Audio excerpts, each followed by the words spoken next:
Hello नमस्कार दोस्तों, सुरन सर अकेडमी में आप सभी का बहुत बहुत स्वागत है। मैं शुक्ला सर। और चलिए स्टार्ट करते हैं आज जो बनी हुई महत्वपूर्ण खबरें हैं। ठीक है, आप सभी लोग जुड़ जाइए और देखते हैं आज की पहली खबर क्या बनी है। किस देश के वित्त मंत्री और संचार मंत्री युवराज खाटीवाड़ा ने अपने पद से इस्तीफा दे दिया है। ऑप्शन नंबर ए में चीन, ऑप्शन नंबर बी में रूस, ऑप्शन नंबर सी में बांग्लादेश, ऑप्शन नंबर डी में नेपाल। तो इसका आंसर क्या हो जाएगा? इसका आंसर हो जाएगा नेपाल। क्या हो जाएगा? नेपाल। अभी नेपाल की जो वित्त मंत्री हैं, मतलब फाइनेंस मिनिस्टर, और साथ में संचार यानी जो ब्रॉडकास्टिंग इंफॉर्मेशन मिनिस्टर होता है, वो क्या नाम था इनका? युवराज खाटीवाड़ा ने, जिन्होंने अभी अपने पद से इस्तीफा दे दिया। याद रखिएगा, ये नेपाल से है। कहाँ से है? नेपाल से। और आजकल देखते हैं एसएससी आपके पड़ोसी जो देश हैं, हमारे भारत से जो लगे हुए सटे हुए देश हैं, उनके बारे में क्वेश्चन पूछता रहता है। तो इसलिए याद रखिएगा, इसका आंसर क्या हो जाएगा? नेपाल। अब नेपाल के बारे में आपको पता होना चाहिए। नेपाल की राजधानी सबको पता ही है, काठमांडू है। करेंसी वहाँ चलती है रुपया। और आपको पता है काठमांडू में क्या है, यहाँ के जो नेपाल के पीएम कौन है? केपी शर्मा ओली साहब जी हैं, ये याद रखिएगा। और साथ में ये याद रखिएगा कि नेपाल के राष्ट्रपति कौन है? विद्या देवी भंडारी। इस समय हमारे नेपाल से विवाद थोड़ा चल रहे हैं, ये याद रखिएगा। और याद होना चाहिए आपको, जहाँ वहाँ पे जो स्पेशल कुछ चीज़ें पाई जाती हैं, जैसे पशुपतिनाथ मंदिर कहाँ पाया जाता है? तो नेपाल की जो राजधानी है काठमांडू, वहीं पाया जाता है। ठीक है, नेपाल में इतना चीज़ें आपको पता होना चाहिए नेपाल के बारे में। ठीक है, चलिए। और जो माउंट एवरेस्ट है, अपना जो हिमालय है, वो कहाँ पाया जाता है? जो माउंट एवरेस्ट की सबसे छोटी, जिसको हम लोग पता है आप सभी को कि ग्रेट हिमालय, ये जो भारत को क्या है डिवाइडेशन से, मतलब भारत का बंटवारा जो है आपको हिमालय क्षेत्र में दिखता है। जैसे आप सबको पता है कि ये ग्रेट हिमालय, जिसमें ही क्या पाई जाती है? माउंट एवरेस्ट की सबसे छोटी बृहद हिमालय में। ठीक है, इतना चीज़ें आपको पता होना चाहिए। चलिए आगे चलते हैं और देखते हैं अगला क्वेश्चन क्या बना हुआ है। दूसरा नंबर, भारतीय रिजर्व बैंक ने यानी आरबीआई ने निम्न में से किसको बैंक का प्रबंध निर्देशक यानी एमडी और मुख्य कार्यकारी अधिकारी यानी सीईओ बनाए जाने के लिए मंजूरी दी है? ऑप्शन नंबर ए में मुरली रामकृष्णन को, ऑप्शन नंबर बी में राहुल सचदेवा को, ऑप्शन नंबर सी में अनिल त्यागी को, ऑप्शन नंबर डी में मोहन कुमार को। तो इसका आंसर क्या हो जाएगा? मुरली रामकृष्णन को। किसको दिया है? मुरली रामकृष्णन को ये अधिकार दिया है, जो क्या बनाए जाएंगे? एमडी और सीईओ। ये चीज़ आपको याद होना चाहिए। आपको अब आरबीआई के बारे में पता होना चाहिए। आरबीआई जो है किस एक्ट के तहत बनी थी? तो आपको पता है 1934 यानी 1934 एक्ट अधिनियम के तहत रिजर्व बैंक ऑफ इंडिया को स्थापित किया गया था। कब किया गया था? 1 अप्रैल 1935 में, जिसका हेडक्वार्टर कहाँ है? मुंबई में है। इसके पहले गवर्नर कौन थे? तो ओस्मान स्मिथ साहब थे। वर्तमान समय में जो शक्तिकांत दास जो हैं, कौन है इसके गवर्नर इस समय? शक्तिकांत दास है। इतना चीज़ें आपको पता होना चाहिए। साथ में इसका जो पुनः क्या किया गया था? नेशनलाइजेशन यानी राष्ट्रीयकरण किया गया था। तो कब किया गया था? 1949 में। ठीक है, और उस समय सीडी देशमुख क्या थे? भारतीय रिजर्व बैंक ऑफ इंडिया के गवर्नर थे। ठीक है, इतना चीज़ें आपको याद होना चाहिए। ठीक है, आगे चलते हैं और देखते हैं अगला क्वेश्चन क्या है। वर्ल्ड सुसाइड प्रिवेंशन 2020 के जो हुआ है, उसके जो भी दिवस मनाया गया, उसका विषय क्या था 2020 का? Working together to prevent suicide, connect, communicate, care. Option number C में preventing suicide, reaching out and saving life. Option number D में preventing suicide a global imperative. इसका आंसर क्या हो जाएगा?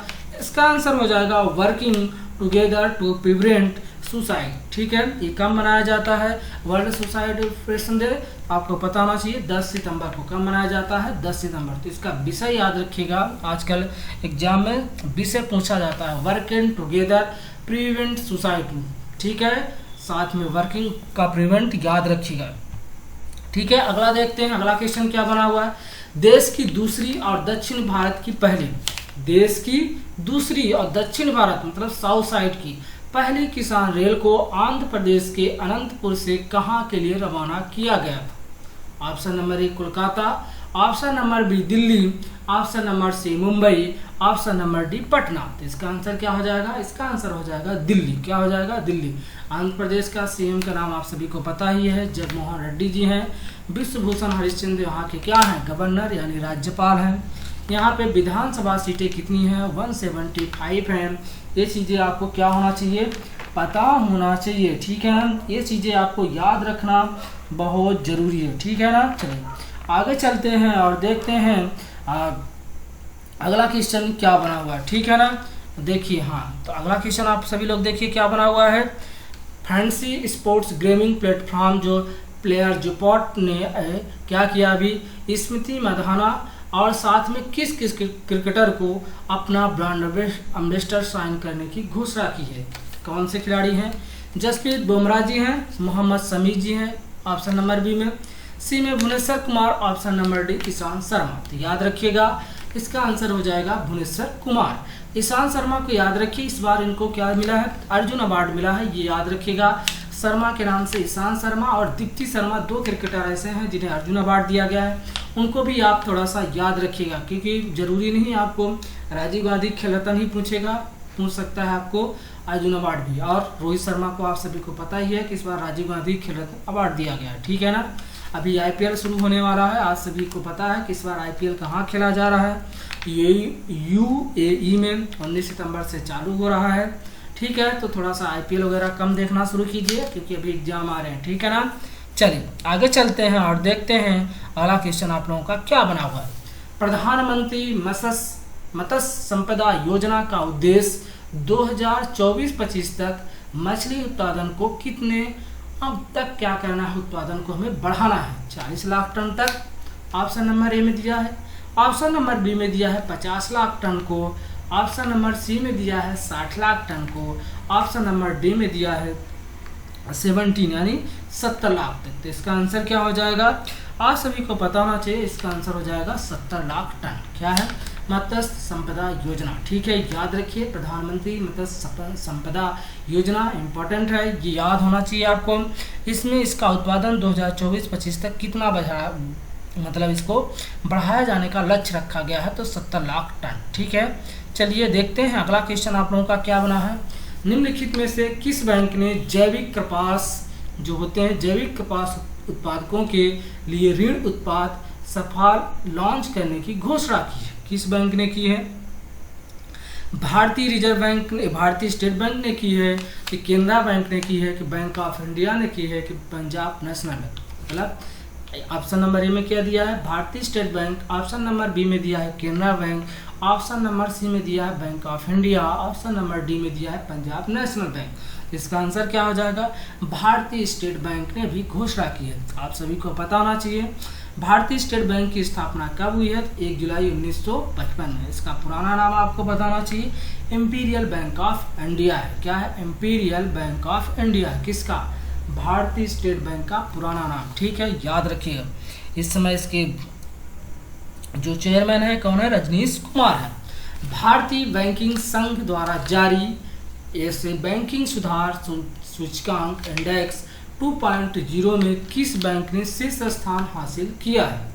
ऑप्शन नंबर में पंजाब नेशनल बैंक ने, ऑप्शन नंबर बी में भारतीय स्टेट बैंक ने, ऑप्शन नंबर सी में यूनियन बैंक ऑफ इंडिया ने, ऑप्शन नंबर डी में बैंक ऑफ बड़ौदा ने। तो इसका आंसर क्या हो जाएगा, इसका आंसर हो जाएगा बैंक ऑफ बड़ौदा। क्या हो जाएगा, बैंक ऑफ बड़ौदा ने, जिसका सबको पता है कि इसका कहाँ, गुजरात के बैंक ऑफ बड़ौदा में ही क्या है, हेड क्वार्टर है, ठीक है। भारत की दूसरी सबसे बड़ी बैंक है, ठीक है। और इसमें बैंक में कौन कौन बैंक मर्ज हुई थी, तो विजया बैंक और देना बैंक, ये भी आपको पता होना चाहिए बैंक ऑफ बड़ौदा में। चलिए अगला क्वेश्चन देखते हैं।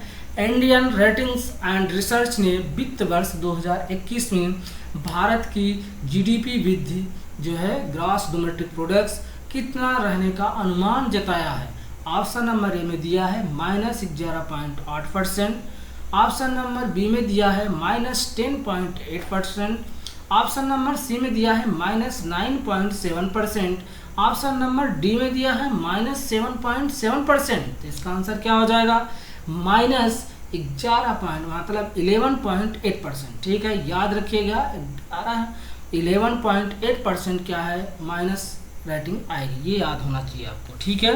इंडियन रेटिंग्स एंड रिसर्च के द्वारा ये बोला गया। ठीक है, चलिए अगला क्वेश्चन देखते हैं क्या बना हुआ है।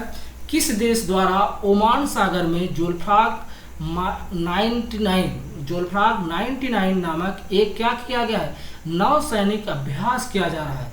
तो ऑप्शन है, ऑप्शन नंबर ए में ईरान, ऑप्शन नंबर बी में रूस, ऑप्शन नंबर सी में इराक, ऑप्शन नंबर डी में सऊदी अरब। इसका आंसर क्या होगा आप सभी को बताना होगा। तो इसका आंसर ओमान सागर यानी जिसको हम लोग अरब सागर के नाम से जानते हैं, इसी से लगा हुआ है। तो ये कहाँ हो जाएगा, इसका आंसर हो जाएगा क्या, ईरान। क्या हो जाएगा, ईरान। ईरान जो है क्या है कि इस समय जान ही रहे हैं कि ईरान और अमेरिका के बीच बढ़ते विवाद को देखते हुए ईरान अपनी देश की सुरक्षा के लिए ये सब कर रहा है। तो जो होमरूज जल संधि है आप सभी को पता है, ओमान सागर से एक होमरूज नामक की जल संधि निकलती है, मतलब वाटर संधि, ठीक है। तो उसी वाटर संधि के अंदर ये किया जा रहा है। किस लिए किया जा रहा है, तो ईरान का कहना है कि हमारे अपने देश की सुरक्षा को बढ़ाने के लिए, ठीक है, क्योंकि उसे खतरा नजर आ रहा है, ठीक है। ईरान की राजधानी क्या है, तो आप सभी को पता होना चाहिए, तेहरान। करेंसी यहाँ क्या चलती है, रियाल। और यहाँ के जो प्रेसिडेंट हैं हसन रूहानी साहब है, ठीक है। इतना चीज़ें आपको पता होना चाहिए, ठीक है। चलिए देखते हैं आज का 11 नंबर क्वेश्चन क्या बना हुआ है। सीमा मुद्दों को हल करने के लिए भारत ने किस पड़ोसी देश के साथ 5 बिंदु योजना यानी प्लानिंग पर सहमति व्यक्त की है। ऑप्शन नंबर ए में चीन, ऑप्शन नंबर बी में नेपाल, ऑप्शन नंबर सी में बांग्लादेश, ऑप्शन नंबर डी में भूटान। इसका आंसर क्या हो जाएगा, चीन। आप सभी जानते हैं कि जो बढ़ता हुआ विवाद है किसके साथ, चीन के साथ, ये बहुत ज़्यादा हाईलाइटेड है। क्यों, क्योंकि चाइना क्या कर रहा है कि अक्सर भारत को आप सभी लोग जानते ही हैं, जब से हमारा कश्मीर क्या हुआ, डिवाइडेशन चला है, मतलब जब से भारत और पाकिस्तान का बंटवारा है तब से चाइना की नज़र इधर क्या है लगाए बैठा हुआ है कि कब हमें मौका मिल जाए, ठीक है। उसके पीछे बहुत बड़ी वजह है, क्योंकि जो आप सभी जानते हैं कि चाइना जो है तो वहाँ पे एक क्या रोड बना रहा है जिससे उसकी प्लानिंग सही नहीं हो पा रही है, जिसकी वजह से वो क्या कर रहा है, रोज़ रोज़ ये मुद्दे सीमा विवाद को भड़काते रहता है। उस पर आपको ज़्यादा ध्यान नहीं देना है, ठीक है। चलिए आपको पता होना चाहिए चीन की राजधानी क्या है, तो चीन की राजधानी क्या है, बीजिंग। और यहाँ करेंसी क्या चलती है, तो युआन, जिसे हम लोग शॉर्ट में रग्मी भी बोलते हैं। यहाँ के जो तानाशाह हैं तो आप सभी को नाम पता ही होना चाहिए, शी जिनपिंग है। कौन है, शी जिनपिंग, ठीक है। चलिए आगे चलते हैं और देखते हैं अगला क्वेश्चन क्या बना हुआ है। एशिया के सबसे बड़े एयर शो को एयर इंडिया 21 की मेजबानी किस भारतीय शहर द्वारा की जा रही है। ऑप्शन नंबर ए में बेंगलुरु के द्वारा, ऑप्शन नंबर बी लद्दाख में, ऑप्शन नंबर सी में चंडीगढ़, ऑप्शन नंबर डी में नई दिल्ली। इसका आंसर क्या हो जाएगा, इसका आंसर हो जाएगा बेंगलुरु, ठीक है। कहाँ, बेंगलुरु में किया जा रहा है। ये कहाँ आता है, कर्नाटका में, ठीक है, ठीक है। इतना चीज़ें आपको पता होना चाहिए। चलिए देखते हैं अगला क्वेश्चन आप लोगों का क्या बना हुआ है। किस भारतीय बैंक ने आई स्टार्टअप 2.0 नामक एक स्टार्टअप के लिए कार्यक्रम शुरू किया है। ऑप्शन नंबर ए में HDFC बैंक ने, ऑप्शन नंबर बी में SBI बैंक ने, ऑप्शन नंबर सी में ICICI बैंक ने, ऑप्शन नंबर डी में BOB बैंक ने। तो इसका आंसर क्या हो जाएगा, ICICI बैंक ने भी ये हाल ही में किया है, ठीक है। चलिए आगे देखते हैं और आज का अंतिम क्वेश्चन देखते हैं। किस सोशल मीडिया प्लेटफॉर्म ने आत्महत्या को रोकने के लिए देयर इज हेल्प नामक एक सर्च पर क्या किया है, पोर्टल शुरू किया है। ऑप्शन नंबर ए में क्या दिया है, ट्विटर, ऑप्शन नंबर बी में दिया है फेसबुक, ऑप्शन नंबर सी में दिया है व्हाट्सएप, ऑप्शन नंबर डी में वीचैट। इसका आंसर क्या हो जाएगा, क्या हो जाएगा, ट्विटर, ठीक है ना। ये आप सभी को बताना चाहिए ट्विटर कब बना था। तो ये इसकी लॉन्चिंग हुई थी 15 जुलाई 2006 को, लेकिन ये काम करना शुरू की थी 21 मार्च 2006 से। अगर एग्जाम में ऐसे पूछ देता है कि ट्विटर कब लॉन्च हुआ था, क्योंकि बहुत ज़्यादा नीच में था, तो ये 15 जुलाई 2006 को लॉन्च हुआ था, लेकिन काम करना इसने 21 मार्च से शुरू किया था, ठीक है। जैक डोर्से साहब इसके क्या थे, संस्थापक थे, मतलब फाउंडर थे, ठीक है। आप जिन लोगों ने अभी तक लाइक ना किया हो वो लोग लाइक कर दें। ऐसे ही आप लोग डेली हमारे साथ जुड़े रहिए। आप लोगों का बहुत बहुत धन्यवाद।